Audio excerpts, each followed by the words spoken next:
यमलोक के मार्ग और चारों द्वारों का वर्णन। मुनि बोले, ब्राह्मण, आपके मुख से निकले हुए पुण्य धर्म में वचनामृतों से हमें तृप्ति नहीं होती, अपितु अधिकाधिक सुनने की उत्कंठा बढ़ती जाती है। मुने, आप परम बुद्धिमान हैं और प्राणियों की उत्पत्ति, लय और कर्म गति को जानते हैं, इसलिए हम आपसे और भी प्रश्न करते हैं। सुनने में आता है कि यमलोक का मार्ग बड़ा दुर्गम है, वह सदा दुख और क्लेश देने वाला है तथा समस्त प्राणियों के लिए भयंकर है। उस मार्ग की लंबाई कितनी है तथा मनुष्य उस मार्ग से यमलोक की यात्रा किस प्रकार करते हैं? मुने, कौन सा ऐसा उपाय है जिससे नरक के दुखों की प्राप्ति न हो? व्यास जी ने कहा, उत्तम व्रत का पालन करने वाले मुनिवरों, सुनो, यह संसार चक्र प्रवाह रूप से निरंतर चलता रहता है। अब मैं प्राणियों की मृत्यु से लेकर आगे जो अवस्था होती है उसका वर्णन करूंगा। इसी प्रसंग में यमलोक के मार्ग का भी निर्णय किया जाएगा। यमलोक और मनुष्य लोक में 86,000 योजनों का अंतर है। उसका मार्ग तपाए हुए तांबे की भांति पूर्ण तप्त रहता है। प्रत्येक जीव को यमलोक के मार्ग से जाना पड़ता है। पुण्यात्मा पुरुष पुण्य लोकों में और नीच पापाचारी मानव पापमय लोकों में जाते हैं। यमलोक में 22 नरक हैं, जिनके भीतर पापी मनुष्यों को पृथक पृथक यातनाएं दी जाती हैं। उन नरकों के नाम ये हैं: नरक, रौरव, रौद्र, शूकर, ताल, कुंभिपाक, महाघोर, शालमल, विमोहन, कीटाद, कृमिभक्ष, लालाभक्ष, भ्रम, पीब, बहाने वाली नदी, रक्त बहाने वाली नदी, जल बहाने वाली नदी, अग्निज्वाल, महारौद्र, संदश, शुनि भोजन, घोर वैतरणी और असिपत्रवन। यमलोक के मार्ग में न तो कहीं वृक्ष की छाया है, न तालाब और पोखरे हैं, न बावड़ी, न पुष्करणी है, न कूप हैं, न पौसले हैं, न धर्मशाला है, न मंडप है, न घर है, न नदी एवं पर्वत हैं और न ठहरने के योग्य कोई स्थान ही है। जहां अत्यंत कष्ट में पड़ा हुआ थका मादा जीव विश्राम कर सके, उस महान पथ पर सब पापियों को निश्चय ही जाना पड़ता है। जीव की यहां जितनी आयु नियत है, उसका भोग पूरा हो जाने पर इच्छा न रहते हुए भी उसे प्राणों का त्याग करना पड़ता है। जल, अग्नि, विष, क्षुधा, रोग अथवा पर्वत से गिरने आदि किसी भी निमित्त को लेकर देहधारी जीव की मृत्यु होती है। 5 भूतों से बने हुए इस विशाल शरीर को छोड़कर जीव अपने कर्मानुसार यातना भोगने के योग्य दूसरा शरीर धारण करता है। उसे सुख और दुख भोगने के लिए सुदृढ़ शरीर की प्राप्ति होती है। पापाचारी मनुष्य उसी देह से अत्यंत कष्ट भोगता है और धर्मात्मा मनुष्य प्रसन्नता पूर्वक सुख का भागी होता है। शरीर में जो गर्मी या पित्त है, वह तीव्र वायु से प्रेरित होकर जब अत्यंत कुपित हो जाता है, उस समय बिना ईंधन के ही उद्दीप्त हुई अग्नि की भांति बढ़कर मर्म स्थानों को विदीर्ण कर देता है। तत्पश्चात उदान नामक वायु ऊपर की ओर उठता है और खाए पिए हुए अन्न जल को नीचे की ओर जाने से रोक देता है। उस आपत्ति की अवस्था में भी उसी को प्रसन्नता रहती है जिसने पहले जल, अन्न एवं रस का दान किया है। जिस पुरुष ने श्रद्धा से पवित्र किए हुए अंतःकरण के द्वारा पहले अन्नदान किया है, वह उस रुग्ण अवस्था में अन्न के बिना भी तृप्ति लाभ करता है। जिसने कभी मिथ्या भाषण नहीं किया, दो प्रेमियों के पारस्परिक प्रेम में बाधा नहीं डाली, तथा जो आस्तिक और श्रद्धालु हैं, वह सुखपूर्वक मृत्यु को प्राप्त होते हैं। जो देवता और ब्राह्मणों की पूजा में संलग्न रहते, किसी की निंदा नहीं करते, तथा सात्विक, उदार और लज्जाशील होते हैं, ऐसे मनुष्यों को मृत्यु के समय कष्ट नहीं होता। जो कामना से, क्रोध से अथवा द्वेष के कारण धर्म का त्याग नहीं करता, शास्त्रोक्त आज्ञा का पालन करने वाला तथा सौम्य होता है, उसकी मृत्यु भी सुख से ही होती है। जिन्होंने कभी जल का दान नहीं किया, उन मनुष्यों को मृत्यु काल उपस्थित होने पर अधिक जलन होती है, तथा अन्नदान न करने वालों को उस समय भूख का भारी कष्ट भोगना पड़ता है। जो लोग जाड़े के दिनों में लकड़ी दान करते हैं, वे शीत के कष्ट को जीत लेते हैं। जो चंदन दान करते हैं, वे ताप पर विजय पाते हैं, तथा जो किसी भी जीव को उद्वेग नहीं पहुंचाते, वे मृत्यु काल में प्राणघातिनी क्लेश में वेदना का अनुभव नहीं करते। ज्ञानदाता पुरुष मोह पर और दीपदान करने वाला अंधकार पर विजय पाते हैं। जो झूठी गवाही देते, झूठ बोलते, अधर्म का उपदेश देते और वेदों की निंदा करते हैं, वे सब लोग मूर्छाग्रस्त होकर मृत्यु को प्राप्त होते हैं। ऐसे लोगों की मृत्यु के समय यमराज के दुष्ट दूत हाथों में हथौड़ी एवं मुदगर लिए आते हैं। वे बड़े भयंकर होते हैं और उनकी देह से दुर्गंध निकलती रहती है। उन यमदूतों पर दृष्टि पड़ते ही मनुष्य कांप उठता और भ्राता, माता तथा पुत्रों का नाम लेकर बारंबार चिल्लाने लगता है। उस समय उसकी वाणी स्पष्ट समझ में नहीं आती, एक ही शब्द, एक ही आवाज सी जान पड़ती है। भय के मारे रोगी की आंखें झूमने लगती हैं और उसका मुख सूख जाता है। उसकी सांस ऊपर को उठने लगती है, दृष्टि की शक्ति भी नष्ट हो जाती है। फिर वह अत्यंत वेदना से पीड़ित होकर उस शरीर को छोड़ देता है और वायु के सहारे चलता हुआ वैसे ही दूसरे शरीर को धारण कर लेता है। जो रूप, रंग और अवस्था में पहले शरीर के समान ही होता है, वह शरीर माता पिता के गर्भ से उत्पन्न नहीं कर्मजनित होता है और यातना भोगने के लिए ही मिलता है। उसी से यातना भोगनी पड़ती है। तदनंतर यमराज के दूत शीघ्र ही उसे दारुण पाशों से बांध लेते हैं। मृत्यु काल आने पर जीव को बड़ी वेदना होती है, जिससे वह अत्यंत व्याकुल हो जाता है। उस समय सब भूतों से उसके शरीर का संबंध टूट जाता है। प्राणवायु कंठ तक आ जाती है और जीव शरीर से निकलते समय जोर जोर से रोता है। माता, पिता, भाई, मामा, स्त्री, पुत्र, मित्र और गुरु सबसे नाता छूट जाता है। सभी सगे संबंधी नेत्रों में आंसू भरे दुखी होकर उसे देखते रह जाते हैं और वह अपने शरीर को त्याग कर यमलोक के मार्ग पर वायु रूप होकर चला जाता है। वह मार्ग अंधकारपूर्ण, अपार, अत्यंत भयंकर तथा पापियों के लिए अत्यंत दुर्गम होता है। यमदूत पाशों में बांधकर उसे खींचते और मुदगरों से पीटते हुए उस विशाल पथ पर ले जाते हैं। यमदूतों के अनेक रूप होते हैं। वे देखने में बड़े डरावने और समस्त प्राणियों को भय पहुंचाने वाले होते हैं।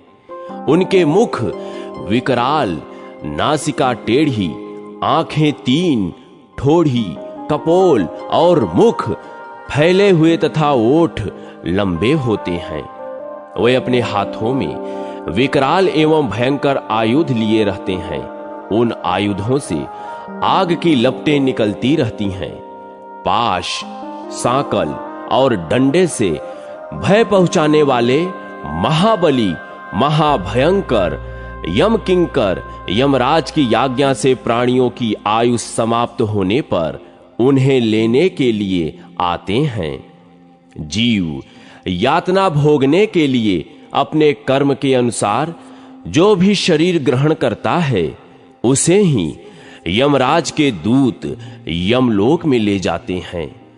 वे उसे कालपाश में बांधकर पैरों में बेड़ी डाल देते हैं। बेड़ी की सांकल वज्र के समान कठोर होती है। यम किंकर क्रोध में भरकर उस बंधे हुए जीव को भली भांति पीटते हुए ले जाते हैं। वह लड़खड़ाकर गिरता है, रोता है और हाय बाप, हाय मैया, हाय पुत्र कहकर बारंबार चीखता चिल्लाता है।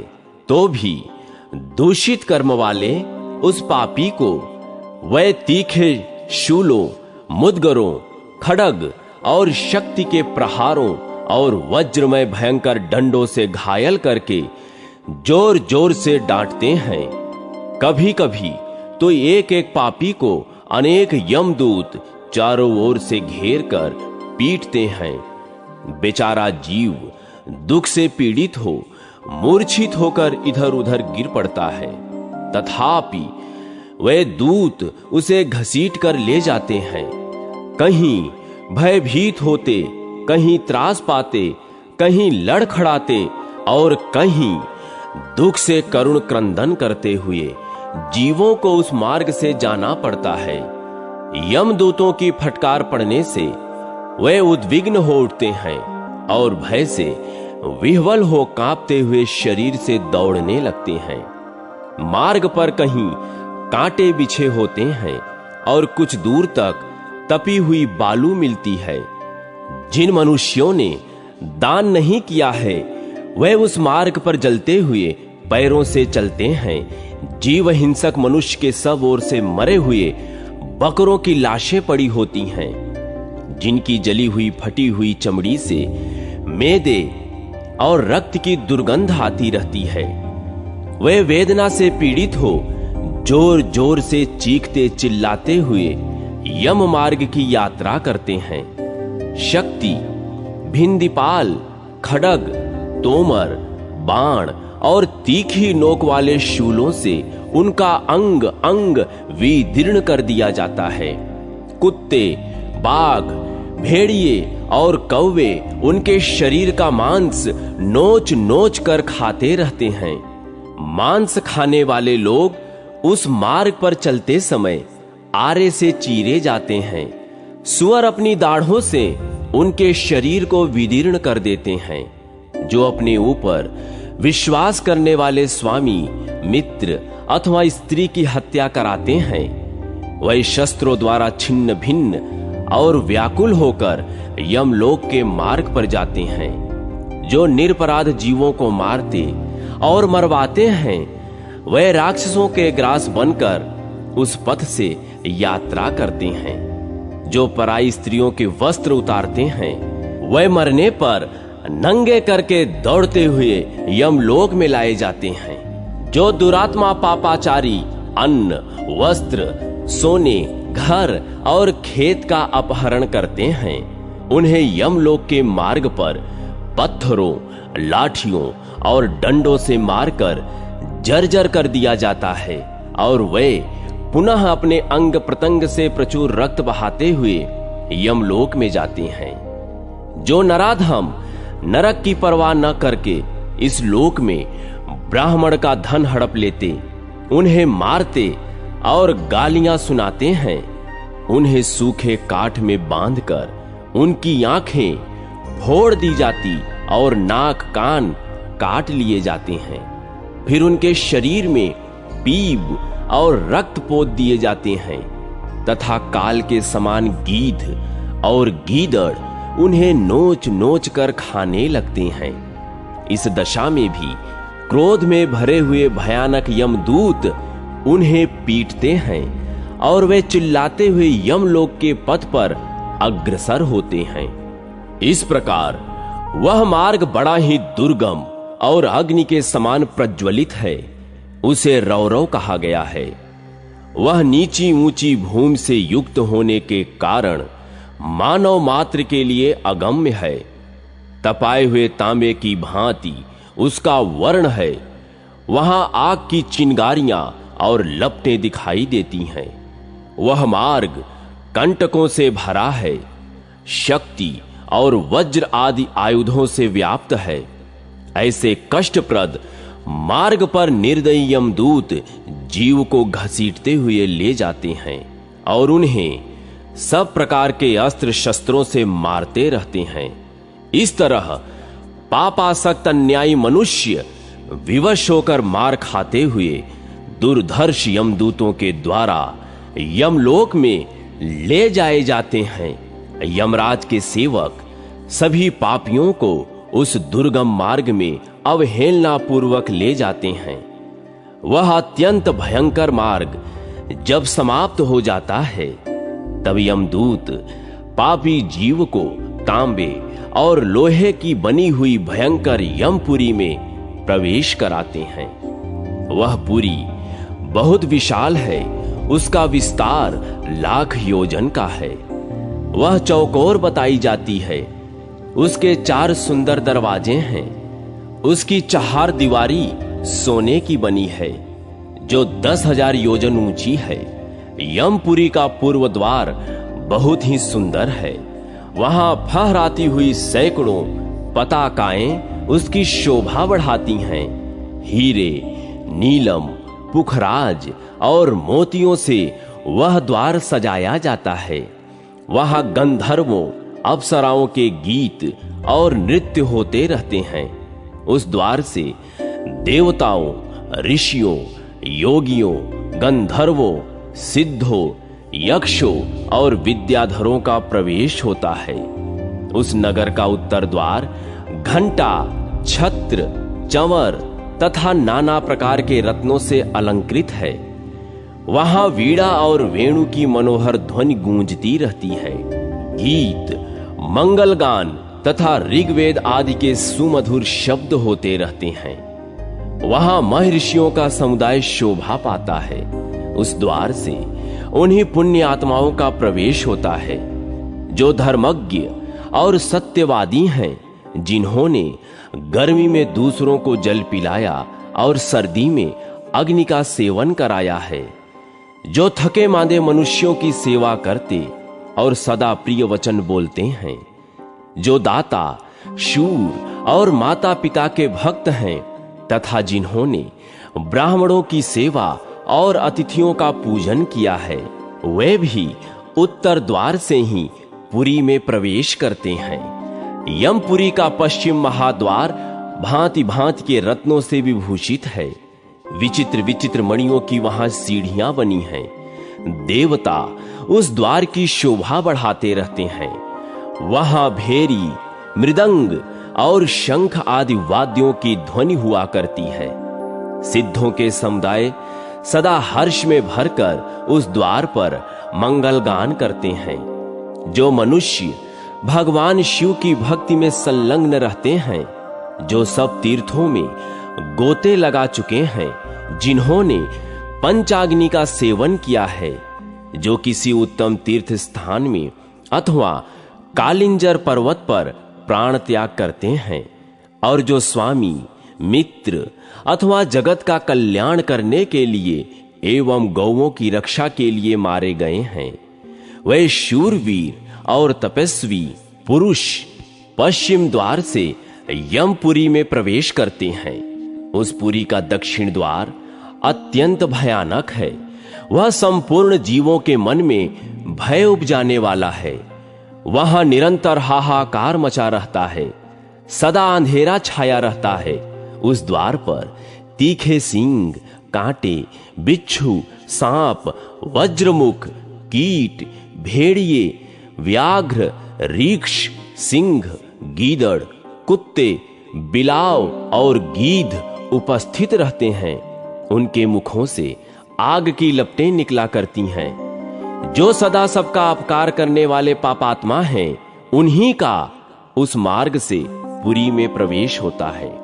जो ब्राह्मण, गौ, बालक, वृद्ध, रोगी, शरणागत, विश्वासी, स्त्री, मित्र और निहत्थे मनुष्य की हत्या कराते हैं, अगम्या स्त्री के साथ संभोग करते हैं, दूसरों के धन का अपहरण करते हैं, धरोहर हड़प लेते हैं, दूसरों को जहर देते हैं और उनके घरों में आग लगाते हैं, पराई भूमि, गृह, शैया, वस्त्र और आभूषण की चोरी करते हैं, दूसरों के छिद्र देखकर उनके प्रति क्रूरता का बर्ताव करते हैं, सदा झूठ बोलते हैं, ग्राम, नगर तथा राष्ट्र को महान दुख देते हैं, झूठी गवाही देते, कन्या बेचते, अभक्ष भक्षण करते, पुत्री और पुत्रवधू के साथ समागम करते, माता पिता को कटवचन सुनाते